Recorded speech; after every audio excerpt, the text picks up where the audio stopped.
last week I had mentioned that I will be doing a title release soon for the sequel to God and Good Horses, and I have decided that that title release will be this coming Friday. So 2 days from now, I will be releasing on all my social media platforms the title for the sequel to God and Good Horses.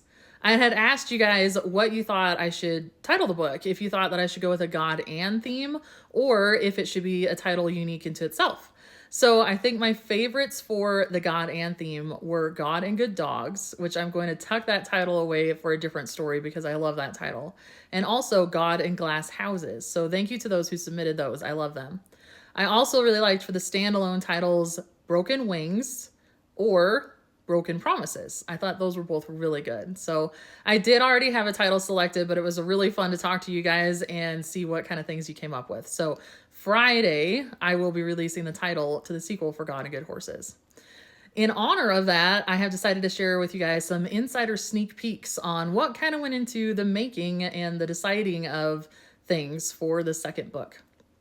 When I wrote God and Good Horses, I never intended for it to be the first of two. I just wrote it because I felt like it was a story to tell, that God was telling me that I needed to share it, and I had no intention of expanding on that. So when that book came out in January 2023, my publisher sent me a box of 10 advanced copies to share with family and friends. And we opened that box up in the kitchen that night and passed it around and had this moment as a family of getting to see the book for the first time. And it was very surreal and very sweet. And I was just glad to get to share it with my family. Now, we have 3 kids all together. There is Talia, which God and Good Horses is about, her adoption story. And we also have Lily and Trent. And Lily and Trent are half brother and sister, and we adopted them at the same time together.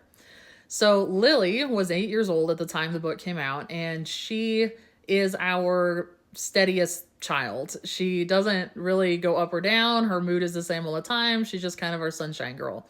Very easygoing, very happy all the time. So the week after God and Good Horses came out, she was kind of weird. And anytime somebody brought the book up, she was really defensive and she'd get mad and she'd act out. And she was just really argumentative with me and she'd snap at me a lot. And it just was really not in her character. It was just weird. So about a week later, she and I were in town running errands, and she said something just really snotty to me that she just never said. It was totally out of character for her. So I pulled over in a parking lot and I parked and I said, listen, we're just going to go ahead and sit here until you want to share with me what your attitude is about, because this isn't doing us any good. So she sat there, and remember, she's 8. So she crossed her little arms as she glared out the windshield, and she was just mad at me for about 5 minutes before she finally said, I don't understand why Talia's story is more important than mine. And I said, oh, okay. So you think because I published the book that she finally understood what the book was about, that Talia is more important than you are? And she said, well, yeah. And I said, no, you need to understand that I decided to write that book before you even lived with us. And also that I wrote that book not because Talia is more important than you are, but because I felt like God had given me a story to share, to inspire other people with. So that's why I wrote the book, was to tell people what God did for us. And she said, well, you don't think that God brought Trent and I to your house? And I'm like, of course I believe that God brought you and Trent to our house and added you to our family. I believe that with my whole heart. And she said, then why won't you tell our story, my story? And I told her, Talia's story was hard to write. And it is at times a very hard story and at times a very ugly story. And I don't really want to tell that kind of story for you and Trent. I know it's true. But they were so young because at the time, like I said, she was 8, Trent was 6. I said, it's a big thing to share a story like that with the world. And I just don't really know if you want me to do that. And she said, yeah, I do. And I said, okay, well, why though do you want me to share that story?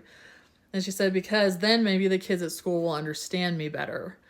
And I said, yeah, they would understand you better, I bet, if I was to write that story. I was like, anything else? And she said, yeah, because I think that if another kid was going through something like that and they read the story, then they would know that they weren't alone. And I think that maybe then grown-ups would understand that kids go through hard stuff too, and it does matter.